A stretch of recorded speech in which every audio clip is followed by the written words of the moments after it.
आप देख रहे हैं दिव्य ज्ञान चैनल। बहुत बहुत स्वागत है आपका। हम आज बात करेंगे रुद्राक्ष के बारे में कि जो रुद्राक्ष है उसका इतना महत्व क्यों है सनातन धर्म में। सभी जो हिंदू लोग हैं वो रुद्राक्ष को इतना महत्व क्यों देते हैं, ऐसा कौन सा गुण है रुद्राक्ष के अंदर जिसकी वजह से उसे सर्वश्रेष्ठ माना जाता है। बहुत बहुत स्वागत है पंडित जी आप।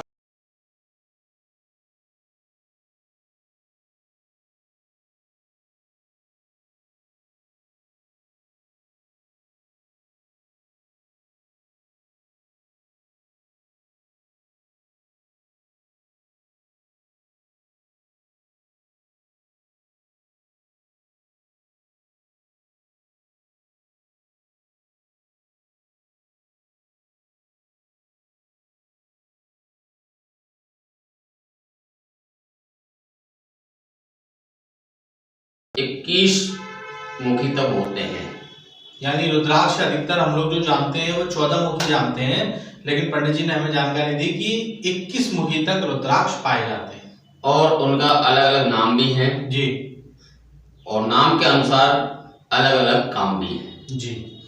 एक मुखी रुद्राक्ष से लेकर के 14 मुखी रुद्राक्ष तक सामान्य तौर पर मिलता है जी, और 15 से लेकर 21 तक जी मुखी रुद्राक्ष बहुत कम पाए जाते हैं जी। एक बात और विशेष आती है जी कि कहा जाता है कि कई लोग कहते हैं कि हमने रुद्राक्ष धारण किया है जी, फिर भी उसका हमको पूर्ण फल नहीं मिल पा रहा। हाँ पंडित जी, मैं ये आपसे प्रश्न पूछना चाह रहा था कि जो रुद्राक्ष है वो धारण जो हम करते हैं तो कई लोगों को तो रुद्राक्ष बहुत फायदा देता है, बहुत फलीभूत होते हैं, लेकिन कुछ लोग काफी समय तक रुद्राक्ष का प्रयोग करते हैं लेकिन उसके बाद भी उन्हें लाभ नहीं मिल पाता। इसका क्या कारण है पंडित जी? इसका कारण एक सबसे पहला कारण तो ये होता है जी कि जो रुद्राक्ष हमने धारण किया है वो कितने मुखी है जी।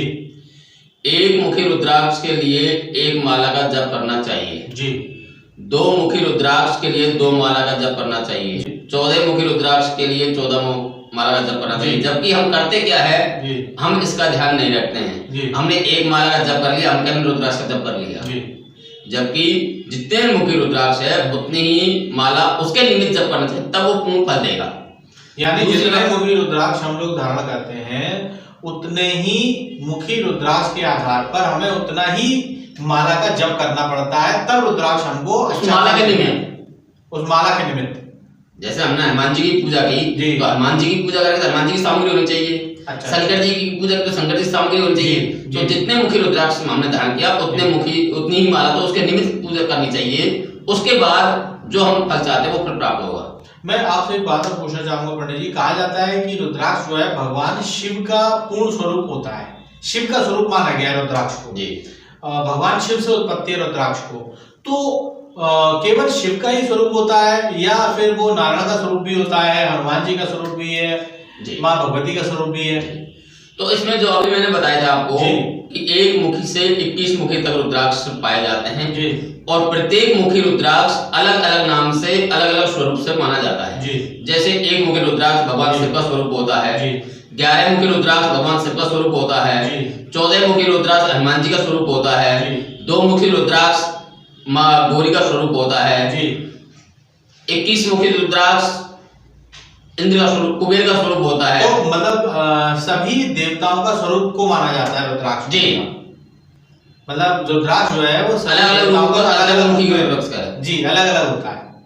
तो रुद्राक्ष में मैं पंडित जी आपसे बात पूछना चाहूंगा, इतनी ऐसी कौन सी सकारात्मक ऊर्जा होती है जिसका कि लाभ लोगों को मिलता है? रुद्राक्ष एक फल है जी और ये बेर के समान फल होता है जी। बेर से छोटा भी होता है, बड़ा भी होता है। जैसे बेर छोटा बड़ा होता है ऐसे रुद्राक्ष भी छोटा बड़ा होता है और बेर के समान अमरूद के समान इसका पेड़ होता है जी। और इसमें भगवान एक बार युद्ध में गए थे, उनके अश्रु से जो गिरा था वहां पर एक रुद्राक्ष का पेड़ प्राप्त हुआ, इसलिए भगवान शिव का स्वरूप माना जाता है। अच्छा अच्छा अच्छा, बहुत बहुत धन्यवाद पंडित जी, बहुत बहुत धन्यवाद। नमस्कार। रुद्राक्ष के बारे में बताने के लिए बहुत बहुत धन्यवाद जी। नमस्कार। नमस्कार।